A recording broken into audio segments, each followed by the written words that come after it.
Hello everyone, मैं से संदीप राजभर। आज के इस वीडियो में हम लोग बात करने वाले हैं सर AOC4 के बारे में। और AOC4 पूरा फाइल करना सीखेंगे कि कैसे फाइल करना होता है, पहले उसको डाउनलोड कैसे करना है, उसको फिल कैसे करना है। ये आपका जो पूरा वीडियो है ये आपका इस साल के कंप्लायंस के लिए होगा। मतलब अगर आपका फाइनेंस ईयर, एक मिनट मैं लिख भी देता हूँ भाई साथ साथ।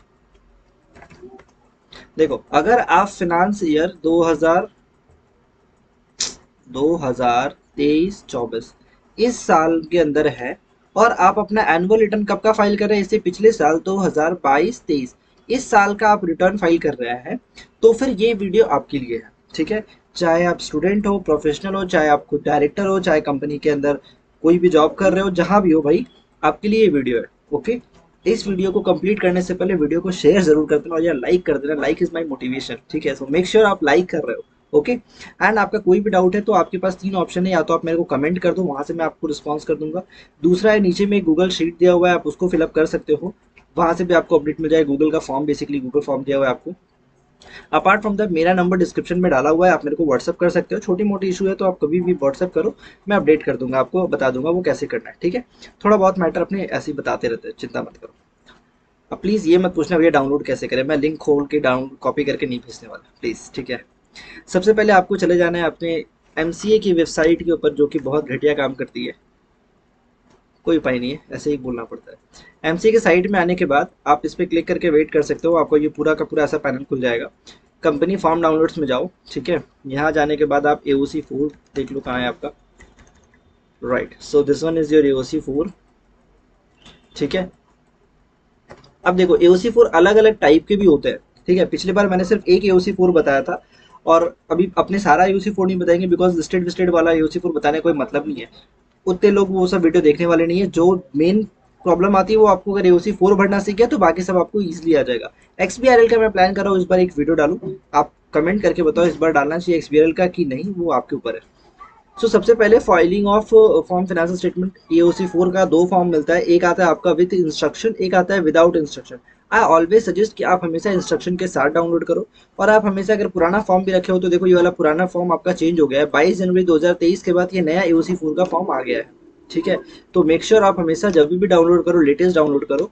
आपका पुराना वाला फॉर्म रहेगा वो प्री स्क्रूटनी नहीं होगा, अपलोड नहीं होगा। ठीक है, तो ये मेरा फॉर्म डाउनलोड हो गया और मैंने इसको डेस्कटॉप पे किया है। राइट क्लिक करके इसको एक्सट्रैक्ट कर लेते हैं। चलो, ये एक्सट्रैक्ट भी हो गया। अभी देखो, पुराने साल के फॉर्म में और इस साल के फॉर्म में क्या अंतर है, एक छोटू सा अंतर आपको दिखेगा। जब ये फॉर्म खोलोगे ना, तो ये फॉर्म एडिशनल अटैचमेंट का पहले नहीं दिखता था आपको, अभी वो भी आपका इसमें आ गया है। ठीक है, फॉर्म AOC4 आप ओपन करोगे, सिर्फ क्लिक करना है। मेक श्योर अगर आप ये वाला फॉर्म ओपन कर रहे हो तो आप किसी गूगल क्रोम में ओपन नहीं कर रहे हो या फिर किसी और सॉफ्टवेयर में ओपन नहीं कर रहे हो, बल्कि सिर्फ और सिर्फ इस वाले सॉफ्टवेयर में के अंदर ओपन कर रहे हो। ये सॉफ्टवेयर का नाम क्या है भैया? ये एक्रोबेट है। ठीक है, एक्रोबेट के अंदर आप ओपन कर रहे हो। आपका वर्जन कौन सा होना चाहिए, कैसे दिखेगा इसका?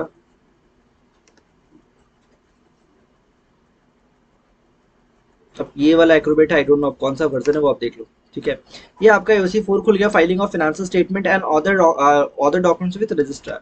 अब ये फॉर्म होता क्यों है, क्यों फाइल करते हैं? देखो, कंपनी के अंदर आपने बैलेंस शीट बनाया है, राइट सर। अब बैलेंस शीट इस साल बनता है, बैलेंस शीट बना किस साल है? पहली बात तो आपने ऑडिटर अपॉइंट कब किया होगा? आपने पेन कहाँ गया मेरा? आपने ऑडिटर अपॉइंट किया था पिछले साल EGM में, राइट। तो पिछले साल जब EGM में आपने ऑडिटर अपॉइंट किया तो वो किस साल के लिए किया था? उसी करंट ईयर के लिए किया था कि भैया इस साल ऑडिटर अपॉइंट कर रहे हैं, ये बंदा हमारा इस साल को देखेगा, मतलब 2022-23 इस साल के लिए आपका ऑडिटर अपॉइंटेड था, राइट। ये एंड फिनेंस ईयर खत्म हो गया होगा, क्लियर। उसके बाद इसने उसका ऑडिट किया होगा पूरा बढ़िया से। अब वो आपको रिपोर्ट भेज दिया, अपना ऑडिट रिपोर्ट दे दिया होगा, पहला चीज मिला होगा आपको। दूसरा, आपको बैलेंस शीट दिया होगा जो वो साइन किया करेगा। बेसिकली बैलेंस शीट के साथ बहुत कुछ है, balance sheet, PL, cash flow आपका, उसके साथ नोट्स रहता है, अकाउंटिंग स्टैंडर्ड सब कुछ लिखा रहता है उसके अंदर। ठीक है, आपका तीसरा आ जाता है आपका बोर्ड रिपोर्ट। ये भी आपका, ये कौन देता है? ये आपका बोर्ड बनाता है। अगर कभी कोई पूछ लेना कि भैया ऑडिटर रिपोर्ट और बोर्ड रिपोर्ट में पहले कौन सा होना चाहिए, तो ऑलवेज मेक श्योर कि पहले ऑडिटर रिपोर्ट होता है, सबसे पहले ऑडिटर रिपोर्ट होता है, सबसे लास्ट में आता है बोर्ड रिपोर्ट। ऐसा क्यों? क्योंकि बोर्ड रिपोर्ट के अंदर ना हर किसी के रिपोर्ट के ऊपर कमेंट आता है। अगर ऑडिटर ऑडिटेड बैलेंस शीट है, ऑडिटर ने अपना इनवर्स रिमार्क दिया है, तो उसके ऊपर बोर्ड रिप्लाई करता है, तो बोर्ड हमेशा लास्ट में देगा। सेक्रेटल ऑडिटर है तो उसने अगर कोई एडवर्स रिमार्क दिया हुआ है तो बोर्ड क्या है, उसके ऊपर रिस्पॉन्स देगा कि भैया हमारे ऊपर ये रीजन दिया गया था, उसका ये रिस्पॉन्स है। तो बोर्ड रिपोर्ट हमेशा जिंदगी में लास्ट में आता है। ऑडिटर रिपोर्ट हो, सेक्रेटरी रिपोर्ट हो, पोस्ट ऑडिट का रिपोर्ट हो, कोई और भी रिपोर्ट हो, वो हमेशा पहले आएगा, सबसे लास्ट में बोर्ड रिपोर्ट बनता है। क्लियर? चलिए, तो ये सब कुछ रेडी हो गया होगा। अब आपको मिला है एओसी 4 भरने का। आपके पास राइट नाउ आपके हाथ में क्या क्या होना चाहिए? एक होना चाहिए ऑडिटेड बैलेंस शीट, उसका पीडीएफ आप अपने पास रख लो और साइज कम कर लो उसका, ठीक है। दूसरा, आप ऑडिटर रिपोर्ट रख लो, ठीक है, क्योंकि वहां वो यहाँ पे आपको अटैचमेंट में लगेगा। यहाँ पे देखो, फिनेंशियल स्टेटमेंट चाहिए होगा, ठीक है। और आपको अपना डायरेक्टर रिपोर्ट भी रेडी रखना होगा। सीएसआर इज नॉट रिक्वायर, अगर सीएसआर आपके ऊपर एप्लीकेबल नहीं है तब तो कोई दिक्कत नहीं है, ठीक है। मोस्ट इंपॉर्टेंट आपको अपना board report, auditor report and अपना फाइनेंशियल स्टेटमेंट, मतलब आपका balance sheet AOC 4, sorry balance sheet, आपका पीएल और कैश फ्लो एंड बाकी उसका जो अटैचमेंट आता है वो सब कुछ आपका रेडी होना चाहिए। क्लियर? आई सजेस्ट एक पीडीएफ बनाइए, उसके अंदर सारा फॉर्म को एक साथ रखिए सीक्वेंस में। पहले ऑडिटर रिपोर्ट, ठीक है, फाइनेंशियल स्टेटमेंट, बोर्ड रिपोर्ट, पूरा हो गया, तीनों डॉक्यूमेंट आ गया, बढ़िया। अब आप स्टार्ट करो फॉर्म फिलअप करना। सबसे पहले क्या करोगे? सबसे पहले सिन नंबर डालोगे, किसी आपका जो भी कंपनी होगा। अब सिन नंबर कहाँ से मिलेगा बॉस? सिन नंबर आप कंपनी के एमसी के साइट पे जाओ, एमसी के साइट पे आने के बाद view company LLP master data में जाओ, कंपनी का नाम सर्च कर लो। अब मैं किसका भरूं? कोई भी डमी सी कंपनी बताओ, मैं नहीं दिखा सकता, सॉरी, मैं किसी अपने स्पेसिफिक क्लाइंट का नाम नहीं दिखा सकता, माफ करो। मैं भर लेता हूँ संदीप। अब देखते हैं संदीप नाम से कोई कंपनी हो जो, ये 2012 में बनी है क्या? ये 2009 की कंपनी है। चलो ये 2022 की कंपनी है तो पक्का चालू होगी, जो भी है, Pawan, I don't know. RIC, by the way V3 portal पे भी अब एमसीए का मास्टर डेटा आ चुका है। सो कैसा लगा वो V3 पोर्टल के ऊपर master data? Let me know. ये देखो, ये कंपनी एक्टिव है, ठीक है। इसका आपने सिन नंबर कॉपी कर लेते हैं। Just we need to paste here and prefill. Okay, अब ये प्रीफिल नहीं लेगा तुरंत, आपको बोलेगा कि भाई ये आप ट्रस्ट करो, बोलो yes trust this document always. आप इसको कैंसिल कर दो, फिर प्रीफिल पे क्लिक मारो, आ गया, ठीक है। नाउ अब पूछेगा financier for which this financial statement relate, कौन से फाइनेंशियर का है? ये पिछले साल का है भाई, इस साल का मत मार देना। 22 कब से स्टार्ट होता है? अप्रैल, 1 अप्रैल 2022 से, सॉरी इसका कंपनी इनकॉर्पोरेट लेट से हुआ है, गलत कंपनी चूज कर लिया। 2022 में कंपनी इनकॉर्पोरेट, मैंने सोचा शायद स्टार्टिंग में इनकॉर्पोरेट हो, बट ये बीच में हुई है। आओ आओ बच्चों, कुछ और खोजते हैं। मैं खोज रहा हूँ कोई 2018 वाली कंपनी है क्या इसमें? 17, चलो ये 17 की कंपनी है। आई गेस ये स्ट्राइक ऑफ नाउ,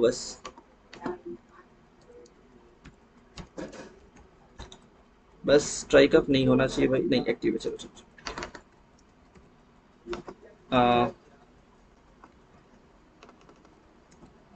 प्रीफिल पे क्लिक करेंगे, वो सब डेटा ऑटोमेटिक प्रीफिल हो जाएगा, ठीक है।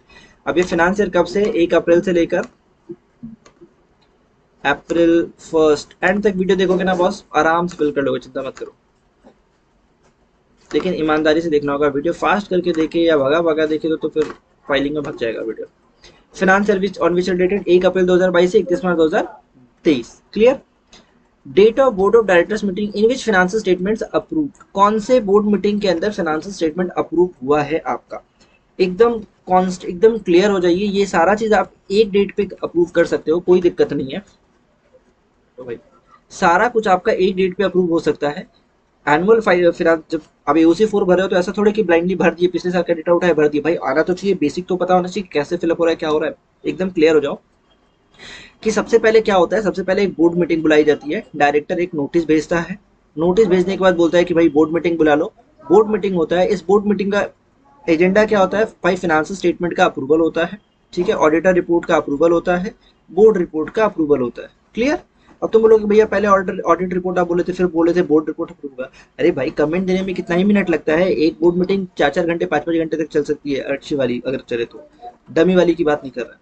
आराम से फाइनेंशियल स्टेटमेंट ऑडिटर रिपोर्ट जब आता है ना तो तहलका मचता है बोर्ड मीटिंग के, मतलब बोर्ड मीटिंग के अंदर की, भाई ये कैसे रिमार्क दे दिया आप, ऐसा हाउ इज इट पॉसिबल, हमारी कंपनी तो ये करती है वो करती है, पूरा झमेला हो जाता है, ठीक है। This kind of things happen sometime in board meeting, ठीक है। तो वो प्रैक्टिकली देखना बहुत डरावना लगता है कभी कभी, क्योंकि कब कौन किसके ऊपर बमक जाए कोई भरोसा नहीं है, बट स्टिल सब कुछ नॉर्मल हो जाता है भविष्य में। तो बोर्ड रिपोर्ट अब जो भी ऑडिटर ने रिपोर्ट इनवर्स रिमार्क दिया है भाई, उसके ऊपर आप आराम से देखा, बोर्ड ने भाई आपस में डिस्कस किया कि भाई ऑडिटर तो ये ऐसा है, देख लो ये बोल रहा है हमारी कंपनी घटिया है, अकाउंट्स मेंटेन नहीं किए हैं, ये करके रखे हैं। देन बोर्ड ऑफिशियली एक बोलती है कि भाई हम लोग इसका रिस्पॉन्स ये देंगे, हमारा जो अकाउंटेंट था वो भाग गया, ठीक है, जो भी था एक अपना स्टेटमेंट देते हैं जो बोर्ड रिपोर्ट में इनकॉर्पोरेट होता है। तो सेम डे आप तीनों का साइनिंग डेट कर सकते हो। एक डेट पर आप पकड़ो, अगर आपकी छोटी कंपनी है इन दैट केस आप एक डेट पकड़ो जिस एक डेट के अंदर ये तीनों साइन हो जाए। क्लियर। आई ऑलवेज सजेस्ट कि आप आराम से 7 सितंबर से पहले का डेट चूज करो, अगर आपको डेट चूज करने का मिले तो, या फिर 5 सितंबर 4 सितंबर जो भी चूज करना है 7 से पहले चूज करो। क्यों? 21 क्लियर डेज का नोटिस देना पड़ता है, तो आप 30 सितंबर को आराम से अपना ईजीएम होल्ड कर पाओगे। ठीक है, ईजीएम आराम से 30 सितंबर को होल्ड कर पाओगे। तो मेक श्योर बोर्ड मीटिंग का दिन 7 सितंबर से पहले होना चाहिए। क्लियर। अगर 7 सितंबर के बाद कर देना चाहे तो दे सकते हो। ईजीएम शॉर्टर नोटिस पे करना होगा आपको, फिर कंसेंट लेना होगा शेयर होल्डर्स का, भी 96% क्या 95% 96% का कंसेंट लेना पड़ेगा कि भाई हाँ हम लोग को आना में कोई दिक्कत नहीं है, we are ready to come in EGM, it is called in the shorter notice. तो जो भी है, सो मेक श्योर आप ये वाला टाइमलाइन को आप मेंटेन कर पा रहे हो। ठीक है। The date of board of directors meeting in which financial statement approve, कौन सी डेट पे अप्रूव हुआ है, आई सजेस्ट, जैसा मैंने सजेस्ट किया आपको, मैं चूज करने वाला हूँ 4th। ठीक है, 4 सितंबर 2023 को मेरा बोर्ड ऑफ डायरेक्टर्स मीटिंग में फाइनेंशियल स्टेटमेंट्स अप्रूव हो गए थे। Clear. Nature of financial statement, अब यहाँ पे देखो अनअडॉप्टेड फाइनेंशियल स्टेटमेंट, कभी कभी क्या होता है ना, आप सब कुछ करते हो लेकिन आप फाइनेंशियल स्टेटमेंट अप्रूव नहीं कर पाते हो। ठीक है, आपका हो सके आपका बुक्स रेडी ना हो, आपका सब कुछ हो, आप ईजीएम कॉल कर ली लेकिन आपका बुक्स रेडी नहीं है सर, आपका फाइनेंशियल स्टेटमेंट ईजीएम में आपने बुक्स उठाया ही नहीं, हमने अनअडॉप्टेड फाइल करना होता है उस टाइम, तब अपने को ये वाला क्लिक करना पड़ता है। ठीक है, कि हमने अपनी अभी तक अपना बुक्स ऑफ अकाउंट अडॉप्ट नहीं किया है। ईजीएम आपको 30 सितंबर को ही करना होगा। ईजीएम के बाद जब आप एओसी 4 फाइल करेंगे उसमें प्रोविजनल अनअडॉप्टेड फाइनेंशियल स्टेटमेंट करके फाइल कर दोगे। उसके बाद फिर आप एडजॉर्न ईजीएम जब आप करोगे, उसके बाद उस एडजॉर्न ईजीएम के बेसिस पे आप अडॉप्टेड फाइनेंशियल स्टेटमेंट बाद में आप फाइल करते हो। ठीक है, तो वहाँ 2 फाइलिंग करनी पड़ जाती है। आई सजेस्ट आप अडॉप्टेड फाइनेंशियल स्टेटमेंट ही अप्रूव करोगे। Whether provisional financial statement file earlier, क्या आपका प्रोविजनल फाइनेंशियल स्टेटमेंट पहले फाइल हुआ था? बिल्कुल नहीं सर। अब अनअडॉप्टेड किए होगे तो यस करोगे, अदरवाइज नो करोगे। Whether adopted in adjourn EGM, तो हम लोग बोलेंगे नहीं सर हमारा तो ईजीएम में हुआ है। अगर प्रोविजनल फाइल किए हो तो ऑब्वियसली आप एडजॉर्न में करोगे तो यस करोगे। ठीक है, यहाँ पे कॉम्बिनेशन आता है। Detail of director manager and company secretary CFO who have sign the financial statement. अब ये अगर आपको ये पता होगा तो आपको पता होगा कि भैया एक फाइनेंशियल स्टेटमेंट को कम से कम मिनिमम 2 डायरेक्टर्स का साइन रिक्वायर्ड होता है। अब बोलोगे भैया ओपीसी में तो एक ही डायरेक्टर होता है, अरे उसी से साइन करवा ले भाई, माफी है उसके लिए। ठीक है, तो financial statement for this company, normally company के लिए क्या है, 2 डायरेक्टर साइन करने चाहिए, प्लस सीएस है तो वो करेगा, सीएफओ है तो वो करेगा। ठीक है। प्रोवाइड डिन number in case of director, managing director, income tax pan number for the professional and all. ठीक है, अब हम लोग को यहाँ पे डिटेल भरना पड़ेगा भाई कौन कौन मेरा फाइनेंशियल स्टेटमेंट साइन किया हुआ है। क्लियर, ये अपने को यहाँ पे फिल करना है। सॉरी, पहले डिन डालना होगा फिर फिल करना होगा। चलो यहाँ पे आते हैं, डिन नंबर उठा के डाल देते हैं। यहाँ पे 3 डायरेक्टर है, अपने तीनों डायरेक्टर का डिन नंबर उठाए, यहाँ पे पेस्ट कर दिए। ये भी डिन नंबर उठाए, पेस्ट कर दिए। अब मान लो कोई सीएस होता है, इन दैट केस उसका पैन नंबर होता है यहाँ पे मास्टर डेटा में। ठीक है, आ गया। अब इसको अपने प्रीफिल कर लेंगे। अच्छा, वो एक और चीज डालना होगा, अभी तो नहीं देखा, सॉरी, फाइनेंशियल स्टेटमेंट का डेट चाहिए होगा, डेट पूछेगा। इस बंदे ने किस दिन साइन किया? अच्छा, 2 ही जन साइन करवाते, 3 से क्यों करवाए, 2 ही से करवाएंगे। इस बंदे ने किस दिन किया है भाई? 4 तारीख को हमारी मीटिंग थी, 4 तारीख को ही साइन किया है, 4 तारीख को मीटिंग थी, 4 को ही साइन किया है। ठीक है, now will just click on prefill and बाकी का डिटेल आपका यहाँ पे आ जाएगा। ठीक है, दोनों का नाम आ गया, डायरेक्टर हो गया। Date of board of directors meeting in which board report was referred under section 134 was approved। अब कौन से मीटिंग में बोर्ड रिपोर्ट अप्रूव हुआ? पहले फाइनेंशियल स्टेटमेंट अप्रूव हो गया, फाइनेंशियल स्टेटमेंट, आपका ऑडिटर रिपोर्ट आया, फाइनेंशियल स्टेटमेंट सब अप्रूव। अब देखो बोर्ड मीटिंग का डेट आया कि भाई बोर्ड मीटिंग कब आपका अप्रूव हुआ है, रिफर्ड। तो आप डेट बताओ। मेरा तो भाई सेम डेट पे होता है, हम लोग पहले अकाउंट्स अप्रूव किए, फिर हम लोग बोर्ड एक और बोर्ड मीटिंग, उसी बोर्ड मीटिंग में हम लोग फिर अपना बोर्ड रिपोर्ट अप्रूव किए। क्वाइट नेचुरल, कर सकते हैं, बिल्कुल कर सकते हैं। अगेन हम लोग अपना जो साइन किया है बोर्ड डायरेक्टर रिपोर्ट को, बोर्ड रिपोर्ट को, उसका हम लोग यहाँ पे नंबर डाल देंगे 1, एंड इसका हम लोग यही भाई, और इसका, अरे यार, और हम लोग इसका वाला डिन नंबर उठा के यहाँ पे डाल देगा। ठीक है, नाउ डेट किस दिन साइन किया, हम लोग सेम डेट पे साइन कर रहे हैं, कर सकते हैं। उसके बाद डेट पे साइन करना चाहे कर सकते हैं। नेक्स्ट से फिर एक बोर्ड मीटिंग दिखा रहे हो कि हमने अगले बोर्ड मीटिंग में किया है, कोई दिक्कत नहीं है, quite natural. Now date of signing of report of financial statement by the auditor, आपका ऑडिटर ने फाइनेंशियल स्टेटमेंट कब साइन किया है? अब यहाँ पे ये वाला डेट जो है ना, आप बोर्ड रिपोर्ट के बाद वाला डेट मत मार देना, ठीक है, वो आप उससे पहले का डेट मारोगे। This is also a practical case कि भाई हमारे ऑडिटर ने अपना ऑडिट रिपोर्ट पहले ही दे दिया, फिनेंशियल्स को बाद में साइन किया, quite possible. But I always suggest कि आप ये हीरोगिरी ना करो, आराम से वही डेट दो जिस दिन आपका ऑडिटर ने साइन करके दिया है, ठीक है। Whether adjourn annual general meeting held, हाँ भाई हमारा ईजीएम हुआ है। इफ यस, ईजीएम का डेट क्या है? अभी तो हमारा ईजीएम 30 सितंबर को होगा, अभी नहीं लेगा क्योंकि मैं अभी पहले वीडियो बना रहा हूँ, ठीक है। सो आपके सिस्टम में ये आपका 30 सितंबर ले लेगा। आज का डेट 8 है तो 8 का डेट लेगा। आप अगर अक्टूबर में ये वीडियो देख रहे हो तो यहाँ पे 30 सितंबर ले लेगा, क्लियर। और अगर आप नवंबर में देख रहे हो, दिसंबर, बाद में कभी भी देख रहे हो, आपका ये डेट लेगा। पहले का आज के डेट पे इससे बाद वाला डेट नहीं लेगा, ठीक है, क्योंकि सिस्टम का डेट वो कंसिडर करता है। ड्यू डेट ऑफ एजीएम 30 सितंबर है, clear. Whether any extension for the EGM is granted, क्या आपने एक्सटेंशन लिया हुआ है? देखो भाई, एक्सटेंशन अभी के तो डेट पे आपने नहीं लिया होगा। अगर आपको एक्सटेंशन चाहिए तो आपको सितंबर से पहले आपको एक्सटेंशन के लिए फाइल कर देना है, अदरवाइज एक्सटेंशन नहीं मिलेगा। फिर आपका मैक्सिमम 3 महीने का ही एक्सटेंशन मिल सकता है। तो मेक श्योर आप अभी, अगर आपका अकाउंट्स रेडी नहीं हो पाता तो आप एक्सटेंशन के लिए फाइल कर दो, ठीक है। तो अभी अपने नो कर देते हैं। Whether the company is a subsidiary company as defined under section 2 subsection 87, क्या कंपनी किसी कंपनी की सब्सिडरी है? सब्सिडरी का मतलब होता है कोई उसकी पेरेंट कंपनी है क्या, जिसके अंदर वो छोटी सी कंपनी है। अब सब्सिडरी कैसे बनेगी? जिसके ऊपर 51% से ज्यादा कंट्रोल किसी बड़े वाली कंपनी का होगा, ठीक है। मेरी कंपनी मान लो तुम्हारे कंपनी के ऊपर 51% शेयर्स होल्ड कर लेती है या फिर कंट्रोल एक्वायर कर लेती है, इन दैट केस आपकी कंपनी मेरे कंपनी की सब्सिडरी बन जाएगी। अब ये कंट्रोल डायरेक्टली हो सकता है, इनडायरेक्टली हो सकता है, क्लियर। अब सब्सिडरी कैसे बनती है वो अलग वीडियो है, ठीक है। Whether subsidiary of a company defined section है तो नो कर देगा, ठीक है। Whether the company has subsidiary company under whether the company has a subsidiary as defined section, पहले वाले में क्या था? Whether the company is a subsidiary, क्या कंपनी ही किसी की सब्सिडरी है? बोला नहीं। क्या कंपनी के पास कोई सब्सिडरी है? नहीं है सर, मेरी भी किसी के ऊपर कंट्रोल नहीं है, तो मैं नो कर दूंगा। अगर होता तो मैं यस करता हूँ, यहाँ पे नंबर डालता कितनी कंपनी से, यस करता तो यहाँ पे ऑप्शन आ। अब 3 सब्सिडी तो 3 देता, देखो 3 ऑप्शन आ जाता, तीनों का सिन नंबर डालता, सब डिटेल ऑटोमेटिक आ जाता, आपने नो कर देंगे, खत्म। नंबर ऑफ ऑडिटर, अब ऑडिटर का अपने को बताना है कि भैया हमारे कंपनी में कितने ऑडिटर अपॉइंटेड है। भाई एक ऑडिटर अपॉइंट है, 2 का कहाँ खर्चा उठाएंगे आप, ठीक है। वो इंडिविजुअल है या फॉर्म है, तो अपने को मान लो फॉर्म है तो फॉर्म क्लिक कर दिया, छोड़ो। अब यहाँ पे हमसे पूछ रहा है SRN ऑफ ADT1। अब तुम बोलोगे भैया मेरे को तो पता ही नहीं कि SRN क्या होगा, कहाँ से मिलेगा। मैं बता रहा हूँ ना, डोंट वरी। कंपनी का सिन नंबर कॉपी कर लो, ठीक है, आराम से आओ। यहाँ पे check annual filing status, e filing के अंदर चेक एनुअल फाइलिंग स्टेटस है, उसके ऊपर जाओ। जाने के बाद यहाँ पे आराम से सिन नंबर डालो और सबमिट करो, ठीक है। देखो ADT1 यहाँ पे अगर फाइल हुआ होगा तो दिख जाएगा। देखो इस कंपनी में ADT1 फाइल नहीं है, ठीक है। अब यहाँ पे ADT1 फाइल नहीं है, फिर मैं फंस गया क्योंकि मैंने गलत कंपनी का नाम चूज कर लिया। मेरे को ADT1 वाली कंपनी चूज करनी थी। सो क्या करें, कोई पाए उसका SRN भी यहाँ पे मेरे को मिल जाएगा। तो अपने एक काम कर लेते हैं, किसी और कंपनी का ADT1 चूज करते हैं फिर, है कि नहीं।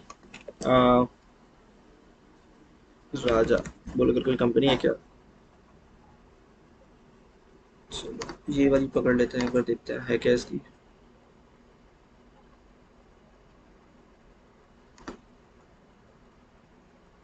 ओ सॉरी, एक काम करना बाकी रह गया, ठीक बात। ये मेरी वाली है ना, लास्ट, ओके मिल गया मिल गया। ADT1 फाइल हुआ है, मैंने बस फर्स्ट पेज को देखा था। ये फर्स्ट पेज में जहाँ पे MGT7 AOC4 था। नेक्स्ट पेज में जाओ, आपको ADT1 मिल जाएगा। इस 2018 में अपॉइंटेड एक डायरेक्टर, ठीक है। उसका आप चलान चाहो तो यहाँ पे क्लिक करके डाउनलोड कर सकते हो। सो आपको ये सारे डेटा मिल जाता है यहाँ से। मैंने कॉपी कर लिया। अब मैंने ADT1 ये डाला, प्रीफिल किया। फॉर्म का रजिस्ट्रेशन नंबर चाहिए जो कि मेरे को ADT1 से मिलेगा। अब ये ADT1 मेरे को यहाँ से या तो VPD करके डाउनलोड करना होगा, या फिर मेरे पास फाइल किया हुआ तो मेरे पास पहले से होना चाहिए, ठीक है। तो एज ये मेरी खुद की कंपनी तो है नहीं, या फिर मेरी किसी क्लाइंट की तो कंपनी है नहीं कि मेरे को उसका ADT1 कैसे रहने मिलेगा। तो अपने इसी तरह काम चला लेते हैं फिलहाल, ठीक है।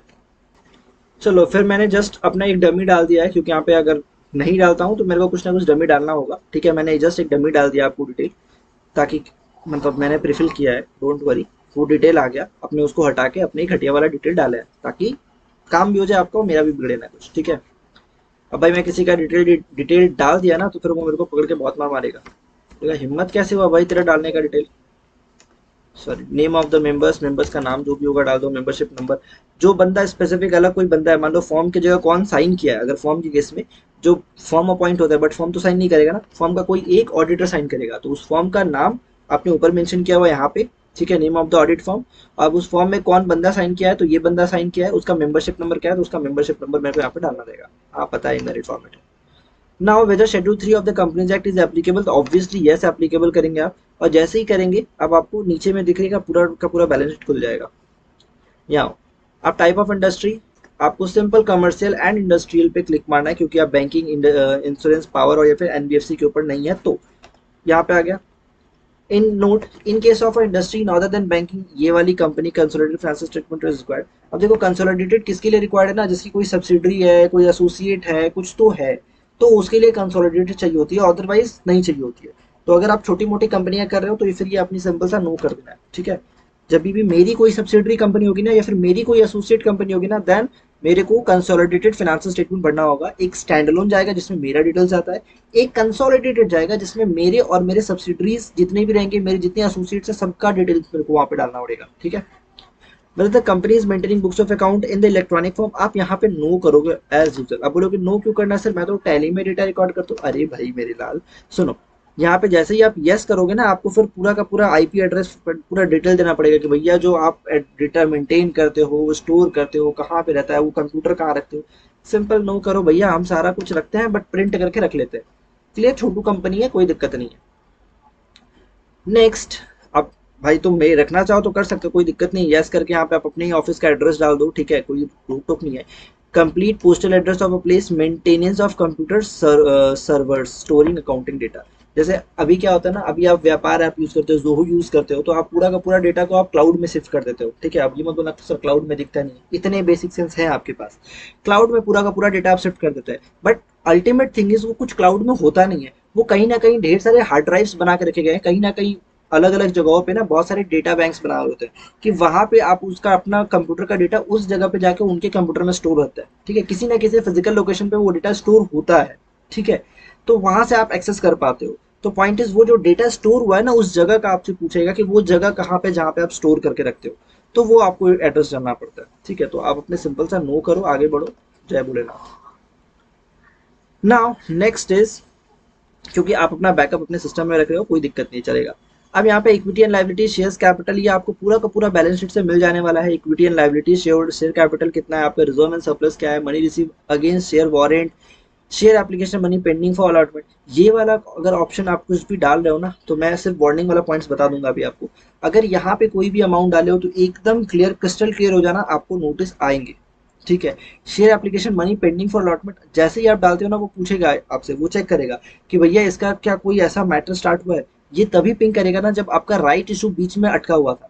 अगर आपका सेप्टेम्बर मार्च 31 से पहले, जैसे मान लो आपका 28 तारीख को, 28 मार्च 2023 को आपका राइट इशू का पैसा आ गया है, ठीक है, और आपने अलॉटमेंट किया है 5 तारीख को, तो ये वाला जो पैसा था ना, यहाँ पे आपका पड़ा रहेगा। अगर आपने 5-3 फाइल कर दिया है उसके बाद, तो फिर यहाँ पे कोई दिक्कत नहीं करेगा, लेकिन अगर आपने 5-3 फाइल नहीं किया ना, तो पूछेगा कि भैया रिटर्न किए हो पैसा, तो ठीक है। तो मेक श्योर ये चीज आप ध्यान मतलब फॉर्म को फिलअप करते समय ध्यान रखो।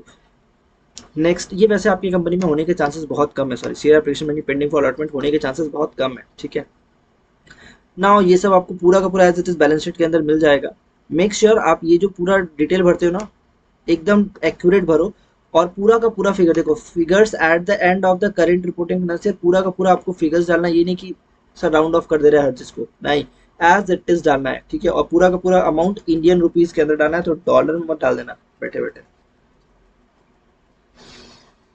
शॉर्ट टर्म बोरोइंग्स क्या है, loan from advance etcetera etcetera, ये सब भरोगे बैठ के आपको।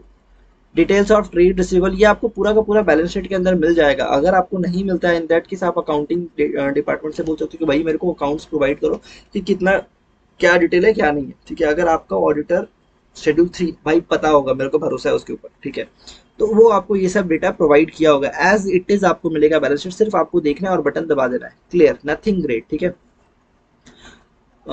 One more thing is required, let me tell you.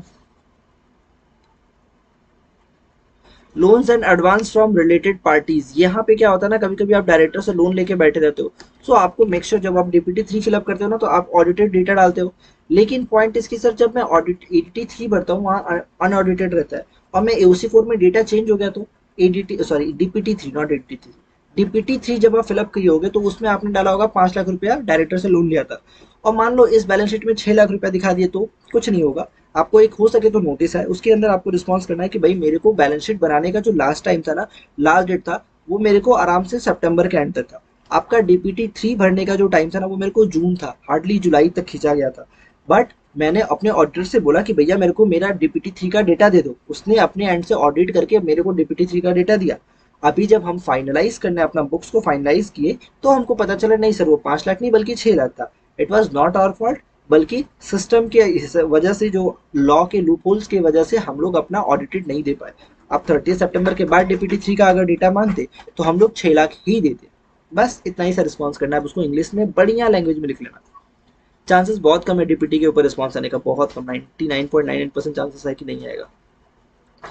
ठीक है, ये आपको ट्रेड रिसीवेबल वगैरह आपको पूरा का पूरा भरना है, नथिंग ग्रेट, कुछ नहीं, बहुत आता तो 0 0 जाता है, ये सब तो 0 ही जाएगा मेरे को जहाँ तक लगता है, अगर कुछ ऐसा ट्रिगर इवेंट ट्रिगर नहीं हुआ है तो।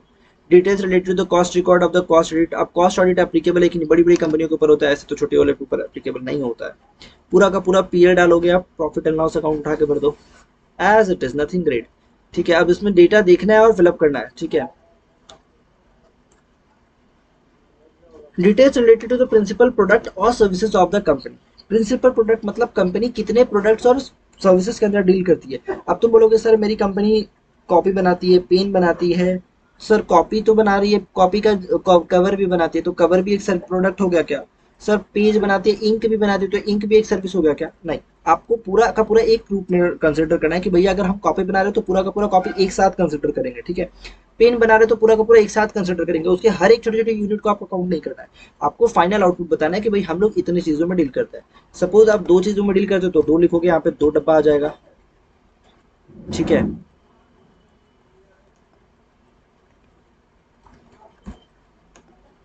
3 कर दिया, 3 डब्बा आ गया। 2 किया तो 2 क्यों नहीं आया था, बेवकूफ है क्या। हाँ, 2 किया तो 2 हो गया। ठीक है, अब यहाँ पे प्रोडक्ट और सर्विसेज आईटीसी एनपीसीएस कोड आता है आपको, आप गूगल कर लो, आराम से मिल जाएगा आपको।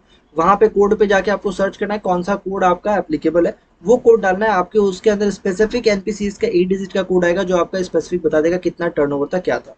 ठीक है, ये आपको डालना पड़ता है भाई, डोंट वरी, आपको इजीली मिल जाएगा। आपके बैलेंस शीट के बेसिस पे ही आपको पता चल जाएगा, आपके पीएल में लिखा रहेगा कि भैया हमारा इतना इतना इस प्रोडक्ट से अर्न हुआ, इतना इस प्रोडक्ट से अर्न हुआ, हमारा इतना मार्केट कैप था। या फिर आपको बोर्ड रिपोर्ट में मिल जाएगा कि भैया हमारे इस वाले बिजनेस से ज्यादा अर्निंग हुआ है, इस वाले बिजनेस से इतना अर्निंग हुआ है। परसेंटेज वाइज भी रहा तो आप कैलकुलेट करके लिख दो ना, एक्यूरेट नहीं भी रहा तो थोड़ा 19-20 चलता है यहाँ पे।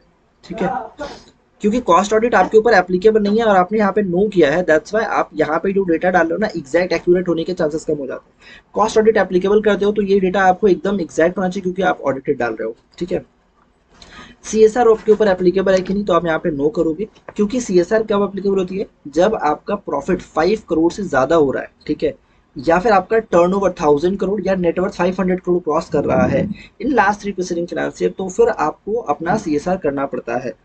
अगर आपके ऊपर सीएसआर एप्लीकेबल हुआ है तो आप यस करोगे, टर्नओवर बताओगे अपना, नेटवर्थ बताओगे अपना, नॉट प्रॉफिट बताओगे अपना यहाँ पे। ठीक है, आप उसके बेसिस पे ये आपका पूरा डिटेल आ जाएगा। यहाँ पे बताएगा सीएसआर प्रोजेक्ट क्या है, सीएसआर 2 भी आपको फाइल क्या किया होगा आपने। ठीक है, आपका किस किस जगह पे कितना कितना इन्वेस्टमेंट किया, ये सारा पूरा डिटेल फिर आपको सीएसआर रिपोर्ट से मिल जाएगा। क्लियर, अदरवाइज इसको बस नो कर देना है, छोटी मोटी चीजें तो खत्म।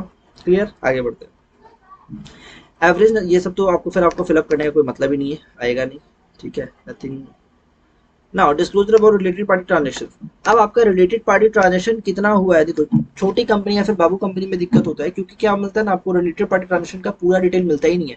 कोई देता ही नहीं कि भाई कितना रिलेटेड पार्टी ट्रांजेक्शन हुआ है। जब मन किया डायरेक्टर ने फोन किया, भैया उससे पैसा मंगा लिया, उससे पैसा मंगा लिया, उसको बेच दिया, इसको करवा दिया, कुछ पता ही नहीं चलता कि कब किसकी क्या करवाया है। ठीक है, तो वहां पे आपको अकाउंट्स का बहुत ज्यादा हेल्प मिलेगा। अकाउंट में आपको पूरा पता चलेगा कि भैया कब कब किससे किससे आया है। आप डिवीजन कर लो कि ये मेरे रिलेटेड पार्टी है, इनके साथ कब कब ट्रांजेक्शन हुआ है। क्लियर, ये रिलेटेड पार्टी ट्रांजेक्शन का जो भी आप डिटेल डालोगे ना, इन सब ट्रांजेक्शन के लिए आपको एक बोर्ड मीटिंग में बोर्ड रेजोल्यूशन भी दिखाना पड़ेगा कि हाँ भाई ये बोर्ड ये वाला ट्रांजेक्शन करने जा रहा है एंड इसके लिए we are authorising it. Okay, क्योंकि आरओसी क्या करेगा ना, अचानक से आपको बोलेगा मिनट्स आप सेंड कर दो। ठीक है, एक कंपनी के साथ हुआ था ऐसा कि उसको बोला कि भाई आप मिनट सेंड कर दो इस फाइनेंशियर का, उसने मिनट सेंड कर दिया। अब बीइंग अ कंपनी मेरे को क्या लग रहा है कि भाई आरओसी ने मिनट मांगा है तो मैंने सारे रेजोल्यूशन डाले हैं, खत्म। उसने बोला रेजोल्यूशन लेने के, उसने मिनट्स में सारे रेजोल्यूशन देखा, उसको उससे कोई फर्क नहीं पड़ा। वो सीधा बोला कि इस डेट पे आपकी रिलेटेड पार्टी ट्रांजेक्शन हुआ और उसका रिफ्लेक्शन आपके मिनट में नहीं है। या तो आप मिनट को छेड़छाड़ करते हो या तो आप रिलेटेड पार्टी ट्रांजेक्शन का नॉन कंप्लायंस करते हो। अब आप बताओ आप कौन से वाले में फंसना चाहोगे। यहाँ पे कंपनी के पास डिलेमा आ गया कि भाई अब हम अगर मिनट को बोलते हैं कि मिनट टेम्पर्ड है तो बोलोगे कि भाई तुम मिनट का नॉन कंप्लायंस करो, वहां पे पेनल्टी डाल देगा। बोलोगे कि रिलेटेड पार्टी ट्रांजेक्शन में गड़बड़ किया तो बोलेगा रिलेटेड पार्टी में तुम गड़बड़ कर रहे हो, वहां पे भी गड़बड़ हो जा रहा है। तो इस तरीके से आरओसी कभी कभी फंसा देती है। तो मेक श्योर आप जब भी डिस्क्लोजर डाल रहे हो वहां का भी आप मेंटेन करो एग्जैक्ट डेट पे। ठीक है, या फिर अपने क्लाइंट को इन्फॉर्म कर दो कि भैया अगर हम नहीं बना रहे तो आप ये चीज को मेंटेन करके चलो, अदरवाइज लंका लग जाएगा अचानक से। और पेनल्टी तो भैया ह्यूज है, आग लग जाएगी, इतनी बड़ी पेनल्टी है। ठीक है, कितना arms length price, not at arms length price. अब देखो यहाँ पे ट्रांजेक्शन जो भी है ना, नंबर ऑफ कॉन्ट्रैक्ट्स अरेंजमेंट और transaction not at arms length price. Normally आप रिलेटेड पार्टी ट्रांजेक्शन कर सकते हैं, बट अगर वो आर्म्स लेंथ प्राइस पे नहीं है तो आपको उसके लिए स्पेशल ऑडिट कमेटी बनाओ या फिर बोर्ड का अप्रूवल लो, जो भी करना है आपको अप्रूवल लेना पड़ता है। ठीक है, वो मैं यहाँ डिस्कस नहीं करने वाला, रिलेटेड पार्टी का अलग वीडियो ऑलरेडी बना हुआ है, आप चैनल पे सर्च करो मिल जाएगा। ठीक है, जो भी सर्च के लास्ट में लिख दो स्नॉप्सिस, SYNOPSIS 24, बस आपको मेरा वीडियो दिख जाएगा। ठीक है, number of contract arrangement transaction not at arms length price, वो यहाँ पे आपको डिस्क्लोज करना पड़ेगा। इवन अगर वो transaction at arms length price है ना, आई ऑलवेज सजेस्ट कि आप उसको एक बार बोर्ड मीटिंग में डाल दो कि भैया हम लोग कुछ कुछ ट्रांजेक्शन करने वाले हैं एट आर्म्स लेंथ प्राइस, खत्म बात। कुछ भी डाल दिए ना उसमें रहेगा कि हाँ यही तो डिसाइड हुआ था, on the basis of this discussion हम लोग ट्रांजेक्शन किए, कोई दिक्कत नहीं है। क्लियर। नेचर ऑफ अब रिलेटेड पार्टी का नाम अगर कुछ हुआ रहेगा मान लो तो उस बंदे का नाम क्या है, नेचर ऑफ रिलेशनशिप क्या है, कॉन्ट्रैक्ट क्या था, सब डिटेल आपको फिर यहाँ पे फिलअप करना पड़ेगा। ये आपको आपके बैलेंस शीट के अंदर भी मिल जाएगा, आपको ऑडिटर भी आपको वहाँ पे डाल के रखा हुआ रहेगा। नेक्स्ट, ऑडिटर्स रिपोर्ट का डिटेल। अब ये वाला पूछता है कि भैया CNAG आपका ऑडिटर किया ना, भैया सरकारी कंपनी नहीं, हम नो कर देंगे। ठीक है, कारों के ऊपर एप्लीकेबिलिटी पूछता है, whether auditor report has been qualifying has representation and certain adverse mark, साहब अच्छा मार्क्स दिया। Whether company auditors report order CARO applicable, अब कारो एप्लीकेबल है कि नहीं है वो आपको यस या नो आपके ऊपर डिपेंड करता है, भाई कारो एप्लीकेबल होता है कि नहीं, गूगल कर लो पता चल जाएगा डिटेल। ठीक है, थोड़ा बहुत हेल्प मैं नहीं बता पाता हूँ। सेक्रेटल ऑडिट एप्लीकेबल है, मैं बोलता हूँ ना, बोलो क्यों नहीं एप्लीकेबल, अरे भाई नहीं एप्लीकेबल है, 250 करोड़ है तेरा पेड कैपिटल, नहीं ना, आगे बढ़ो। सॉरी 50 करोड़ का वो वर्थ आ जाता है और वो आता है 100 crore 250 crore. Next, whether detail disclosure respect of director report, क्या डायरेक्टर्स रिपोर्ट अटैच कर रहे हो, बोलोगे हाँ भाई अटैच कर रहा हूँ। जैसे यस करोगे ना आप, यहाँ पे आपको डायरेक्टर रिपोर्ट स्पेसिफिकली मांग लेगा सेक्शन 134 के अंदर, वो आपको अटैच करना है। आपको बोलेगा copy of financial statement duly authenticated as per section 134 including boards report, auditors report and other documents, ये सब प्लस यहाँ पे आपको डायरेक्टर्स रिपोर्ट भी अटैच करनी होगी। आप बोलोगे sir director report board report अलग अलग है क्या, सेम है रे भाई, नाम अलग अलग। CSR अगर आप की हो, CSR एक्टिविटी की हो तो उसका पूरा का पूरा आपको एकदम बढ़िया वाला PDF आपको अटैच करना पड़ेगा। ये जो है ना EOC4 बस इसी साल आपका इस V3 पोर्टल के V2 पोर्टल के ऊपर रहेगा, अगले साल ये पूरा का पूरा वेब बेस्ड हो जाएगा। आपको यहाँ पे माथा मारी नहीं करना होगा, आपको पूरा का पूरा ऑनलाइन बनना होगा, कोई PDF डाउनलोड करने का जरूरत नहीं है, पूरा फॉर्म फिलअप करो फिर डाउनलोड करना रहेगा। ठीक है, now I am authorising director, यहाँ पे कौन सा रजिस्ट्रेशन नंबर डालना होगा भैया, 3 डालो या 4 डालो, 3 के ऊपर डालो। ठीक है, 1 2 3 बेसिकली अपने डालते चेयरमैन अपॉइंट कर रहे हैं, पिछले साल का मिनट चेक कर लिया, किसी को लीव ऑफ एब्सेंस देना है वो दे दिया। ठीक है, ये सब चीजों के लिए 1 2 3 अपने रिजर्व करते हो, तो 3 या 3 से ऊपर डालो। ठीक है, चेयरमैन अपॉइंट को तुम नंबर मत डालो, ऐसे करके जो भी करना चाहो। डेट कौन सा दोगे, जिस दिन बोर्ड मीटिंग किए हो ना 4 तारीख को, जिस दिन आपने अकाउंट से अप्रूव किया था उसी दिन दे दो कि भैया हम ऑथराइज कर रहे हैं फॉर्म फाइलिंग करने के लिए इस डायरेक्टर को। ठीक है, डेजिग्नेशन जो डायरेक्टर साइन कर रहा है उसका नाम डायरेक्टर, और उस बंदे का डिन नंबर डालना होगा आपको यहाँ पे।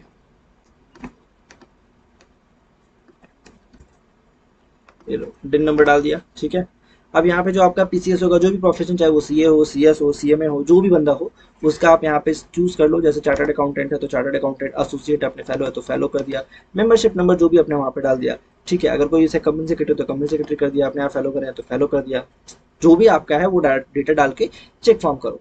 चेक फॉर्म जब भी करोगे, जहाँ जहाँ एरर आएगा ना, ऐसे क्लिक करोगे, देखो वो लेके जाएगा ये वाला चाचा गलत है आपका, ठीक है। जहाँ जहाँ आपका गलत रहेगा वो जगह पे वो ले आके बोलेगा ये वाला ठीक करो। पूरा ठीक करने के बाद चेक फॉर्म पे आप क्लिक करोगे एंड बोलेगा कि भैया फर्स्ट लेवल का आपका सक्सेसफुल हो जाता है। उसके बाद डीएससी का डब्बा जो है ना एक्टिव हो जाएगा। इस पे क्लिक, डीएससी का टोकन आपके पास ऐसा सा रहेगा, आपको लगाना है और फिर इस पे क्लिक करना है, आपका डीएससी एक्सेस होगा, ओपन होगा, आपको डीएससी लगा देना है। क्लियर। डीएससी जब लगा दोगे तो प्री स्क्रूटनी बटन पर टैप करोगे। प्री स्क्रूटनी जब करोगे ना तो बोलेगा